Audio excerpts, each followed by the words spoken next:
नमस्कार. महाराष्ट्रातल्या शिक्षक होऊ इच्छिणाऱ्या सगळ्यांसाठी एक प्रचंड मोठी आणि महत्त्वाची बातमी आहे. हो, महाराष्ट्र टेट परीक्षेची अधिकृत घोषणा झालेली आहे आणि आज आपण याच घोषणेबद्दलचे सगळे महत्त्वाचे तपशील अगदी सोप्या भाषेत समजून घेणार आहोत. तर जास्त वेळ न घालवता आपण थेट मुद्द्यावरच येऊया. सध्या हजारो उमेदवारांच्या मनात जो एकच प्रश्न घोळतोय तो म्हणजे महाराष्ट्र टेट परीक्षेची तारीख खरंच जाहीर झाली आहे का? आणि याचं उत्तर आहे हो. अखेर प्रतीक्षा संपलेली आहे. महाराष्ट्र राज्य परीक्षा परिषदेने परीक्षेची तारीख ऑफिशियली जाहीर केली आहे. म्हणजे आता खऱ्या अर्थाने तयारीला लागण्याची वेळ आलेली आहे. चला तर मग सगळ्यात महत्त्वाची गोष्ट, परीक्षेची नेमकी तारीख काय आहे ते पाहूया. ही तारीख आपल्या सगळ्यांना डोक्यात अगदी पक्की ठेवायची आहे. 23 नोव्हेंबर. हो, 23 नोव्हेंबर हीच महाराष्ट्र टेट परीक्षेची फायनल निश्चित झालेली तारीख आहे. आता सगळी तयारी, सगळं प्लॅनिंग याच तारखेला डोळ्यासमोर ठेवून करायचं आहे. आता इथे एक छोटासा गोंधळ होण्याची शक्यता आहे, तो आपण लगेच दूर करूया. बघा, इथे 2 तारखा दिसतायत, पण घाबरून जायचं कारण नाही. आपली मुख्य परीक्षेची तारीख एकच आहे, 23 नोव्हेंबर.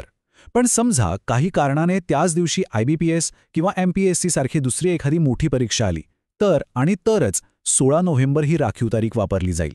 म्हणजे काय, तर आपलं टार्गेट हे पूर्णपणे 23 नोव्हेंबरच असणार आहे. ठीक आहे, तारीख तर पक्की झाली, पण आता पुढचा प्रश्न, ही परीक्षा नक्की कोण कोण देऊ शकतं? म्हणजे यासाठीची पात्रता काय आहे? चला ते समजून घेऊ. खरं तर ही परीक्षा अनेकांसाठी एक खूप मोठी संधी आहे. जे D.Ed आणि B.Ed पूर्ण झालेले उमेदवार आहेत आणि ज्यांना 1ली ते 8वीपर्यंत शिकवायचं आहे त्यांच्यासाठी तर ही परीक्षा आहेच.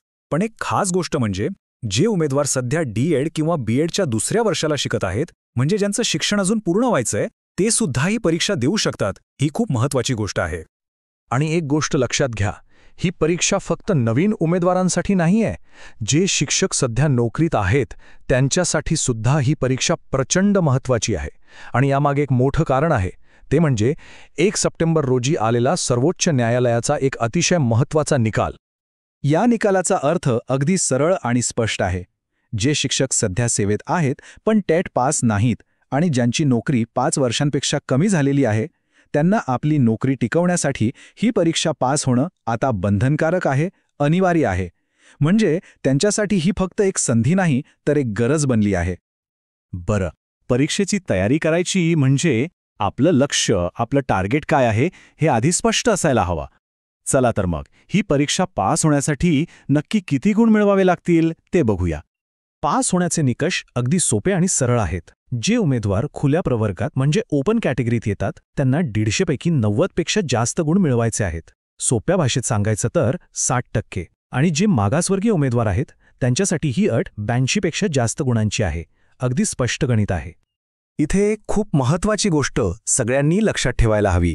ही काही मेरिट लिस्ट लावणारी स्पर्धा परीक्षा नाहीये. ही एक पात्रता परीक्षा आहे. म्हणजे इथे फक्त पास होणं महत्त्वाचं आहे.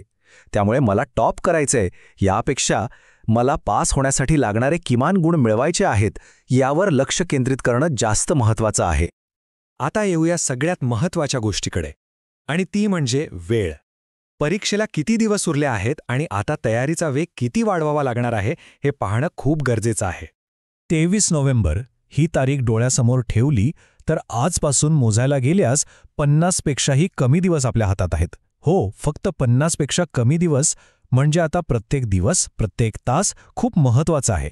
या वेळेचं योग्य नियोजन करणं हेच सगळ्यात मोठं आव्हान असणार आहे. अनेक जण खूप दिवसांपासून या घोषणेची वाट बघत होते. विशेषतः जे मागच्या वेळी अगदी थोड्या मार्कांनी हुकले होते त्यांच्यासाठी तर हीच ती वेळ आहे स्वतःला सिद्ध करण्याची. खरंच या संधीचं सोनं करायला हवं, कारण अशी संधी पुन्हा कधी मिळेल हे सांगता येत नाही. तर आता बघा, तारीख आपल्यासमोर आहे, वेळ वेगाने पुढे जातोय आणि आपलं ध्येयसुद्धा स्पष्ट आहे. आता प्रश्न फक्त एकच आहे, या उरलेल्या मोजक्या दिवसांमध्ये तयारीची सर्वोत्तम रणनीती काय असायला हवी? कारण पुढचे हे जे काही दिवस आहेत ते अनेकांच्या करिअरसाठी निर्णायक ठरणार आहेत. घाबरू नका, आम्ही तुमच्या सोबत आहोत. तयारीसाठी नक्कीच मार्गदर्शन असेल जे तुम्हाला TET पात्र होण्यास नक्कीच फायदेशीर ठरेल. तर मित्रांनो, यासाठी चॅनेलला सबस्क्राईब करा, शेअर करा आणि लाईक करा. नियमित चॅनलला भेट द्या. धन्यवाद.